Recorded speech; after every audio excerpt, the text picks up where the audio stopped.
Y'all know my introductions are long? Okay.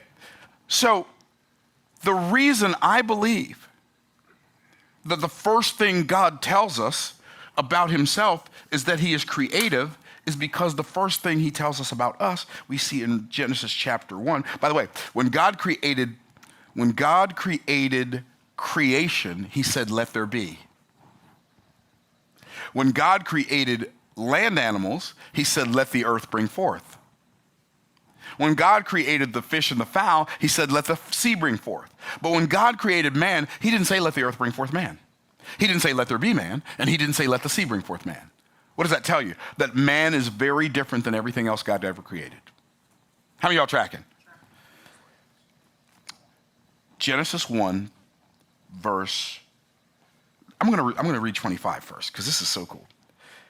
And God made the beast of the earth after his kind, and the cattle after his kind, and everything that creepeth upon the earth after his kind. And God saw that it was good.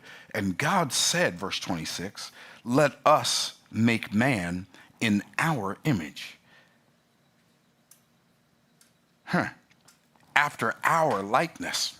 And let them have dominion over the fish of the sea, over the fowl of the air, over the cattle, and over all the earth, and over every creeping thing that moveth upon the earth.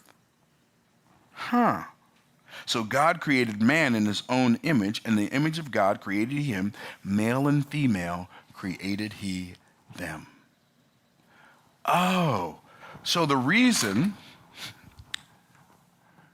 the first thing God tells us about God is that he's creative is because the first thing he tells us about us is that he created us in his image, which means he created us to create stuff and he made us to make stuff.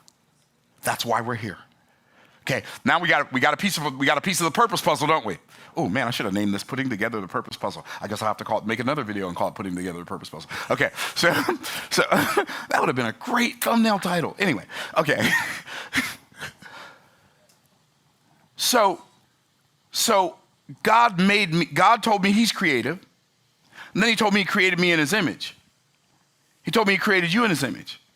Oh. So that's why he went back and God-splained everything in verses 2 through 31.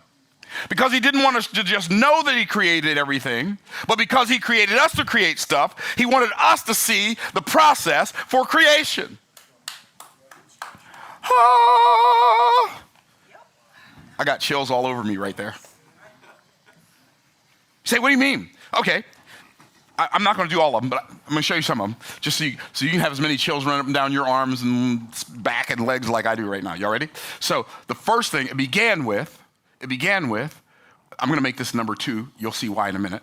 It began with, in the beginning, God created the heaven and the earth. That's God's intention.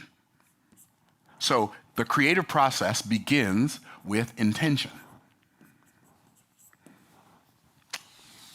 And then it says, and the earth was without form and void, and darkness upon the face of the deep. The word was is not the word used to be. The word was is became. So we see disruption follows intention. By the way, this is one of the reasons why people live on the struggle bus their whole life. Every time I try to do something good, it turns into something bad. No, duh. That's the point. See, what do you mean that's the point? Breathe, Myron. Breathe. Do you see that disruption even followed God's intention? God gave Joseph a dream. Joseph told his brothers his dream, told his father and his mother his dream. His brothers hated him for his dreams and for his words.